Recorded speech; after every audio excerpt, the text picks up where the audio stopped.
আজকে আমাদের একটা অনেক আনন্দের দিন। আমাদের সহকর্মী এবং বন্ধুবর ডক্টর আনোয়ার হোসেন, আমাদের অনুষদের ডিন, একটা দুর্ঘটনার পর থেকে বেশ কিছুদিন বাইরে ছিলেন। আজকে উনি আমাদের ভিতরে ফিরে এসেছেন। আমাদের অত্যন্ত আনন্দের দিন। আজকে আমি আর কিছু বলবো না। আনোয়ার 5 মাস অন্য জায়গায় ছিলেন, সবাই জানো। কাজে তার মুখ থেকে আমরা মানে তোমাদের জন্য উনি যেটা বলবেন সেটা আমরা শুনে আসছি। হ্যাঁ, আমি আনোয়ার সাথে বলছি তোমাদের কিছু বক্তব্য রাখার জন্য।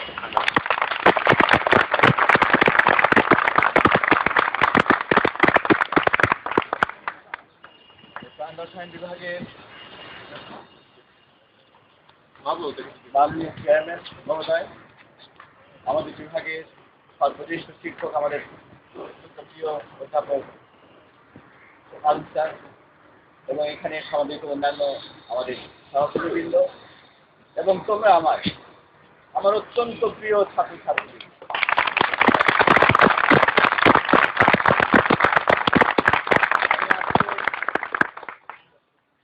আমাদের চেয়ারম্যান খুব ভালো করে বলেছেন, একটা অন্য জায়গায় ছিলাম, শিক্ষক হিসেবে কি বা বলতে পারেন। যাই হোক, সেখান থেকে যে ফিরতে পেরেছি, আমি সরাসরি বলি, কারাগার থেকে যে আজকে এই বিভাগের এখানে দাঁড়িয়ে, বিভাগের সামনে দাঁড়িয়ে তোমাদের সামনে যে আমি কথা বলতে পারছি আবার, সেটা কিন্তু সম্ভব করেছো তোমরা, ঢাকা বিশ্ববিদ্যালয়ে।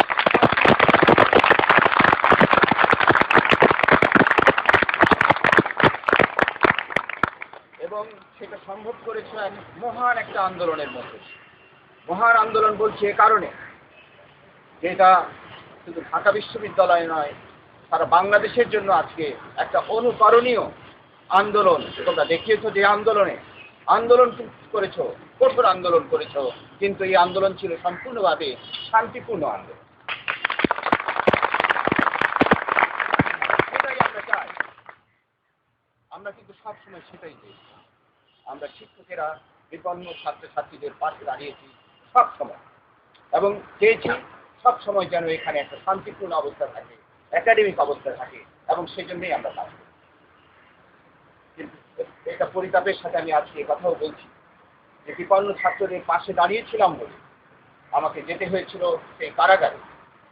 সেই ছাত্ররা কিন্তু এখনো বিপন্ন না। আমাদের বেশ কয়েকজন ছাত্র এখনো কিন্তু কারাগারে, এবং সেই ছাত্রদের যে শুধু যে রিমান্ডে নিয়ে আমাকে অত্যাচার করা হয়েছে তা নয়, ওই ছাত্রদের উপরে নির্মম অত্যাচার,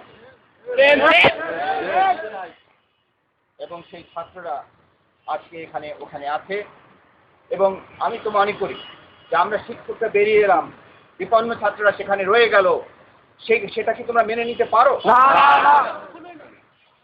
কিন্তু আমি সাথে সাথে সে কথা বলবো, তোমরা এতদিন পর্যন্ত যে ধৈর্য তোমরা দেখিয়েছো, যে সুশৃঙ্খল আন্দোলন তোমরা করেছো, সেটা তোমরা করবে, এবং সেটা করবে একাডেমিক কার্যক্রমের পাশাপাশি।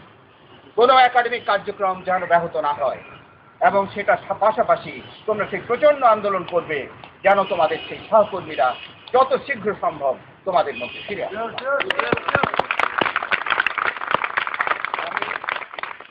গত পরশুদিন রাতে যখন আমাদের কারাগারের ডিআইজি মহোদয় রাতে আমাদের কাছে গিয়েছিলেন তার সহকর্মীর কাছে বলার জন্য আমরা যেন তৈরি থাকি, আমরা আমাদের মুক্তি হলেই যেন সরাসরি আমরা দ্রুত কারাগার থেকে বেরিয়ে আসতে পারি।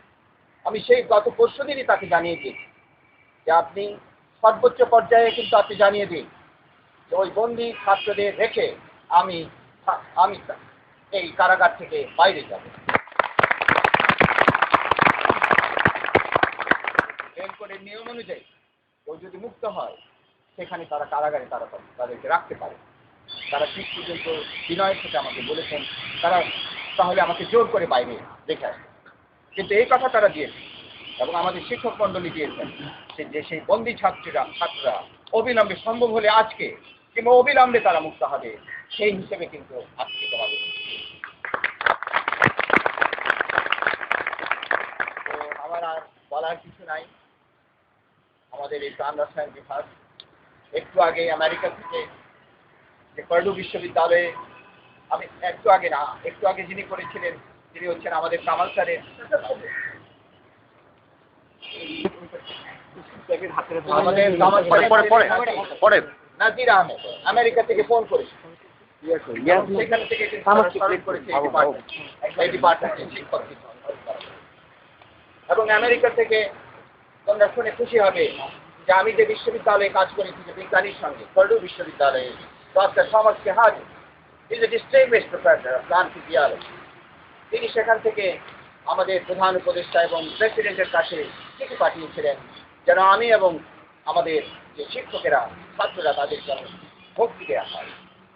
এডওয়ার্ড কেনেডি তিনি বার্তা পাঠিয়েছিলেন এবং তোমরা শুনে খুশি হবে যে গতকাল রাতে আমাকে আবার তারা ফোন করেছে আমেরিকা থেকে। এবং এইগুলি হচ্ছে আমাদের এই প্রাণ রসায়ন বিভাগে, এই যে প্রাণ রসায়ন বিভাগের ছাত্রছাত্রীরা এবং যারা আমাদের অগ্রজ ছিলেন কিংবা আমরা যাদের পড়িয়েছি, যারা পৃথিবীতে যারা ছড়িয়ে আছে, তারা কিন্তু সবাই এই শুধু এই ঢাকা বিশ্ববিদ্যালয়ের ছাত্র শিক্ষক নয়, সবার জন্য কিন্তু তারা দোয়া করেছে এবং চেয়েছে যেন আমরা বিশ্বাস করি।